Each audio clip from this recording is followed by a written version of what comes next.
Beats aren't just about science, they carry something older, something deeper. They remind us of the roots we come from, of the strength that lies beneath the surface, often unseen, a strength passed down through generations, quiet but enduring.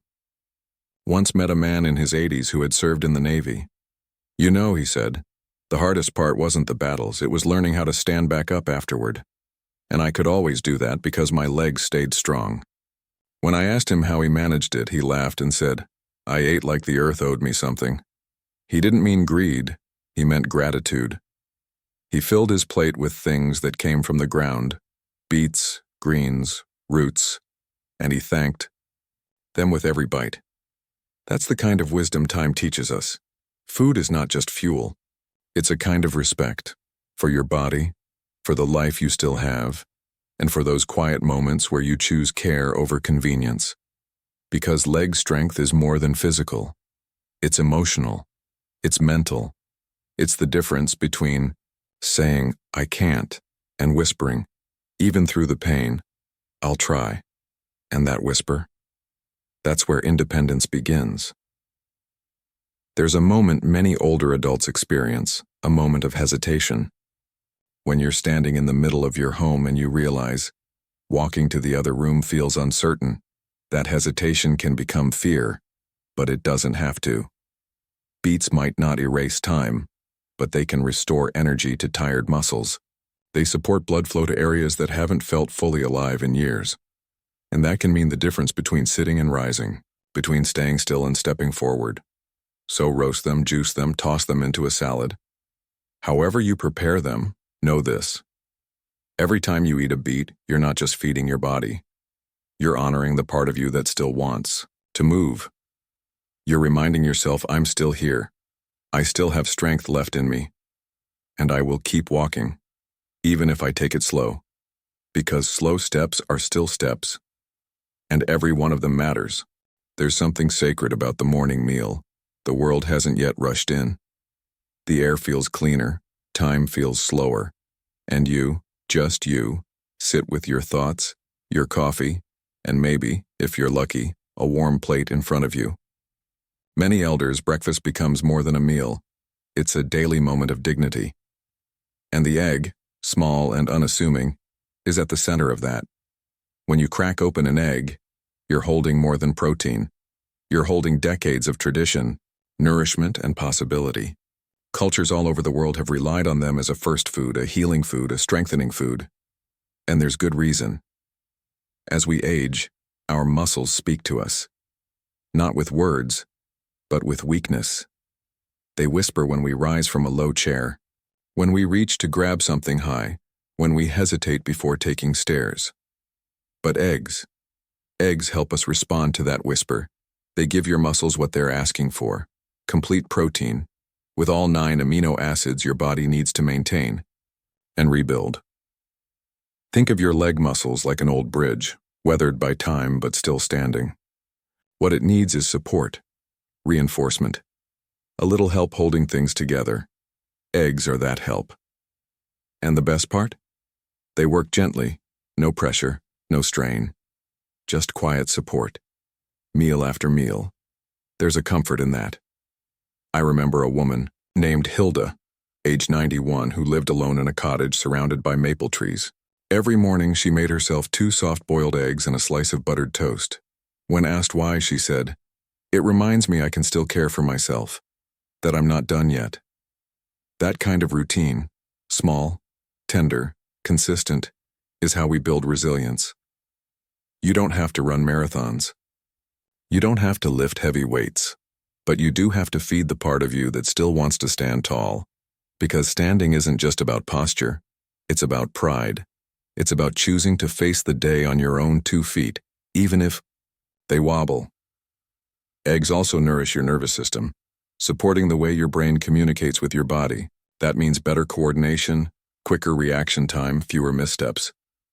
So the next time you see an egg, don't think of it as ordinary. Think of it as a symbol of your ability to continue, to rise, to rebuild, to remain steady. And remember, you're allowed to slow down, but never stop believing in your strength. Because strength doesn't mean moving fast. It means moving with purpose. And purpose lives in every step you choose to take. There's a quiet kind of strength that lives in the color green. It doesn't shout. It doesn't demand. It simply grows. Spinach, often passed over at the grocery store or pushed aside on the plate, holds a power most people don't notice until they start to feel better. It's soft, leafy, and light. But don't let that fool you. Inside those gentle leaves is a treasure trove of minerals and vitality, everything your legs are quietly pleading for. When you were younger, standing up wasn't something you thought about. It just happened. Your body answered without asking. But now the muscles in your thighs and calves may hesitate. Your knees may complain. And after sitting, your legs might need a moment before they trust you again. That's not failure. That's fatigue. And fatigue can be softened with care. Spinach is full of magnesium, which helps your muscles relax after they've worked hard, or after years of silent effort. It has potassium, which helps reduce cramps and improves nerve signals, so every step you take feels steadier. It also delivers calcium, essential for keeping your bones strong and supportive. And here's something beautiful. Spinach is rich in plant-based nitrates, which increase blood flow to your muscles. It's as if nature designed this food to restore what time gently takes away. I once visited a community center where elders gathered for lunch twice a week. There was a woman, Marta, who always brought her own dish: spinach, garlic, a touch of olive oil, and lemon. She shared it freely. "It keeps my legs moving," she said, patting her knees with a wink. What moved me more than her recipe was her rhythm. She walked with confidence, not speed. She stood with presence, not posture. When asked her secret, she said softly, "I listen to what my body whispers. Then I feed it what it needs to speak again." That's the wisdom we often forget in a noisy world. That the answers aren't always in more effort, but in better nourishment. Spinach doesn't promise miracles overnight, but over time it supports your bones, your joints, your muscles, and your memory of what it felt like to move freely. So add it to soups, stews, eggs, or simply sauté it by itself. Let it be a signal to your body: I haven't given up on you. And let your body respond with movement that matters, because what you eat becomes what you carry. Strength in your legs, steadiness in your steps, and ease in your everyday life. And in that steadiness comes freedom. The freedom to walk to the mailbox on your own, to rise from your chair without needing a hand, to take that slow walk around the block just because the sky looks beautiful. Freedom, in your later years, is not a luxury, it's a necessity. And sometimes, that freedom begins with a bowl of greens. There are moments in life that feel heavier than others. Moments when the body feels tired before the day has even begun. When each movement feels like a negotiation, and the silence in the house makes you wonder if anyone still sees the strength you carry. But your body remembers. It remembers laughter under the summer sun. It remembers lifting children, dancing in kitchens, walking through storms.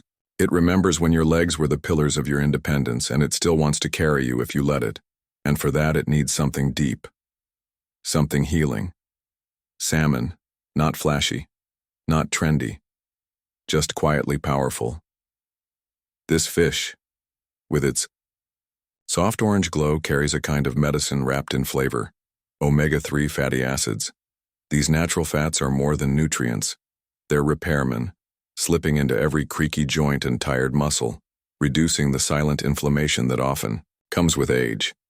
That stiffness you feel after sitting too long, that tightness in your knees, that subtle ache in your ankles.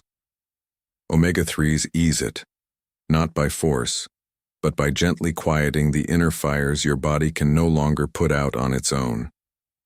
Salmon also offers vitamin D, essential for keeping your bones strong, especially in the legs and hips where falls are most dangerous.